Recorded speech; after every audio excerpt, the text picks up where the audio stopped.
മനസ്സമാധാനത്തോടെ ഉറങ്ങുക എന്നത് വലിയൊരു ഭാഗ്യമാണെന്ന് പറയുന്നത് കേട്ടിട്ടില്ലേ? എത്ര സമ്പത്തുണ്ടെങ്കിലും മനസ്സമാധാനത്തോടെ ഒന്നുറങ്ങാൻ സാധിച്ചില്ലെങ്കിൽ എന്തെങ്കിലും പ്രയോജനമുണ്ടോ?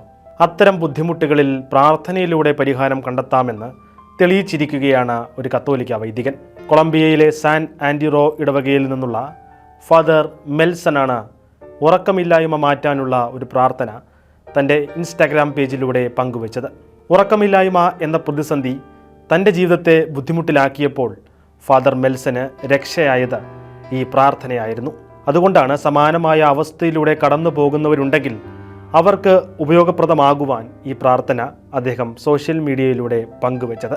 കർത്താവേ, ഈ രാത്രിയിൽ എൻ്റെ എല്ലാ ചിന്തകളും ഞാൻ നിനക്ക് നൽകുന്നു. എൻ്റെ സന്തോഷങ്ങളും ആശങ്കകളും ഞാൻ നിനക്ക് സമർപ്പിക്കുന്നു. ഈ രാത്രിയുടെ ഇരുട്ടിൽ നീ എനിക്ക് വെളിച്ചമായിരിക്കണമേ. നിന്റെ സംരക്ഷണത്തിൽ എന്നെ വിശ്രമിക്കാൻ അനുവദിക്കണമേ. നിദ്രയിലായിരിക്കുമ്പോൾ അവിടുന്ന് എനിക്കായി ഒരുക്കിയിരിക്കുന്നത് എനിക്ക് സ്വപ്നത്തിലൂടെ വെളിപ്പെടുത്തണമേ. നിന്റെ സമാധാനത്താൽ എൻ്റെ ഹൃദയം നിറയ്ക്കണമേ. ഇതായിരുന്നു വൈദികൻ പങ്കുവച്ച ആ പ്രാർത്ഥന.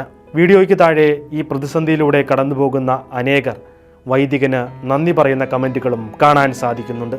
പ്രാർത്ഥന വഴി നല്ല ഉറക്കം ലഭിച്ച ആളുകളും വീഡിയോയ്ക്ക് താഴെ കമൻറ്റുകൾ രേഖപ്പെടുത്തിയതും ശ്രദ്ധേയമായി.